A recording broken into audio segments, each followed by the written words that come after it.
eggshells bao. Ayan. Ganito ang ginagawa ko guys. Pag nagawa ako ng scrambled egg or something na pinapatuyo ko yan. Ganyan lang. Dito ko lang nilagay. Baliktad na ako ranggiana. And then, tuyo na siya. Ako na ko sa tuwaron dahil. And then, ako na siya dabokon. And then, ako na siya spread out sa mga bulak. Ganyan ang ano ko guys, ganyan ang ginagawa ko. Marami na akong nagawa nito. So ayun yung ilabog ang inyong mga eggshells. Magamit na ninyo para sa inyong mga tanom. Ito, eggshells. Kung gusto niyo, pwede pa din dabokon maayo ang eggshells. Gamit ang pliers na siya guys, ang gamit all pliers. Para di ko samad matunog. Kaya ko na siya kanang makasamad. Kaya ko man siya kanang hait ito. Pwede po din yung kinamutan pero madugay. Madugay mahuman. Kaya na rin ako. Pwede po din yung under pero madugay. So guys, eggshells na ang aking gikuan akong gigom. Eggshells para sa mga tanom. Saka na siyang sa bulak as fertilizer. Fertilizer sa aking tanom guys. Ano lang. Eggshells. Saka niya ako na nag-ulagay.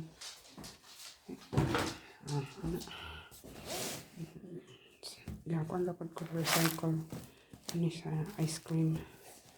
Ito nga na ice cream. 3 liters na ice cream. So, makuha na. Hindi. Ano na. So, tuyo na siya. Dry na siya kaayo. So, ready na. Napapalain. Daghan. Napapalain ni puno sa. So, ano na. Idea sa atong paghimo og fertilizer. Let's check. Preparing for kuan guys. Winter. It's kuan tugnaw sa gawas so. Di nato mag-shell og magkalo para dili tugnaw ulo. So I'm ingon ani ang nako. And kung tawag ani kung tugnaw kaayo dili madala sa kalo ako i-anak der. Anak ni kuan ni agi dali lang anak sa mura nga paanig kuan kanang araba araba nga puyay. Sana siya ako na siyang iana. And this is sponsored by my eldest daughter. So, dapat atong kalo. So, ano lang. Magtugnaw kayo. Ako na siyang ano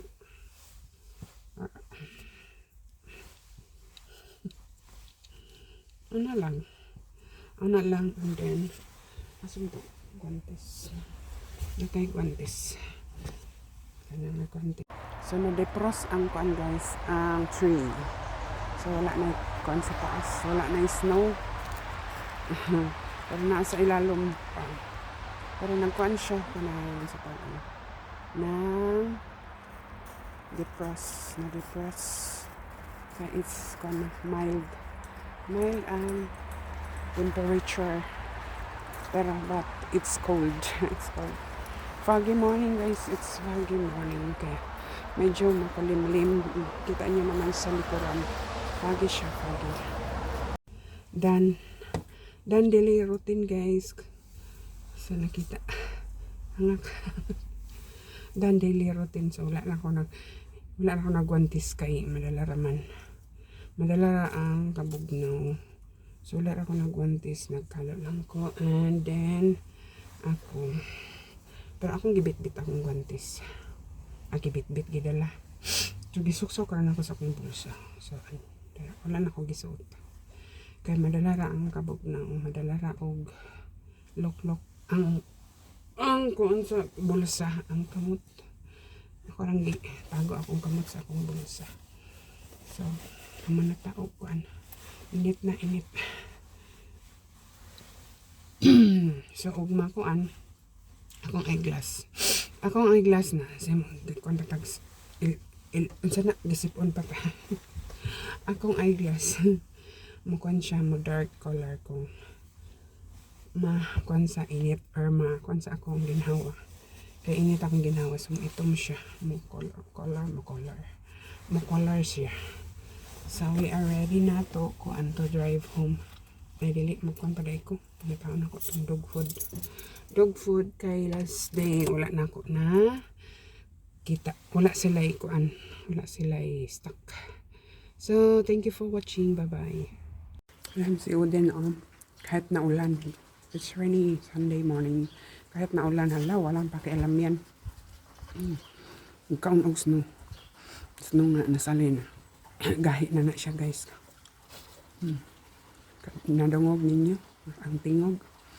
Hawan na ang pano. Kita na pud ang green kay na kuan nagmelt siya ang snow. Dungog niyo ulan kusog kayo. Ulin ka marin. Hoy, isis nas. Ulan pa kay alam kusog kayong ulan. Basa kay na ron. Tanaw. Kam? Uy. Yang lang ay ulan man. Nagkuan na mo guys, 6 degrees. Pero kuan kanang tugnaw ang hangin. Kasi din lay pakialam. Daghan na siya diha kay ang gikan sa atop. Hulog man diha. Dili amo iduso dito sa kuan. Duso dito sa daplin. Tabot na ko guys. Tabot ko sa akong dentist. Kailangan mo pa yung pag-abot, itawag rin. Kunya pa man ako. Bukas. Libre siguro. Itawag nila yun. So, wait. Akong ba napaspitas na kwarto. Room number 2 siya. Napas number 1. So, 2 times a year ang among schedule sa dentist. Talaga na ito kung side out sa itong ipon, no?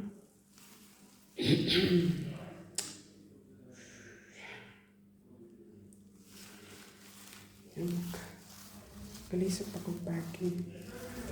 Agoy, mahal pa lang natagal ng doktor. Wait lang picture sa taas guys. May nagulat kasi yung ko.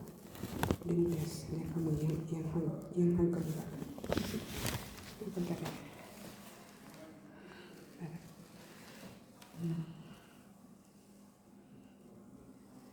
Wala pa manabot.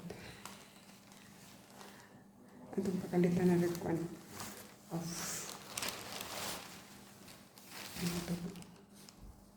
katong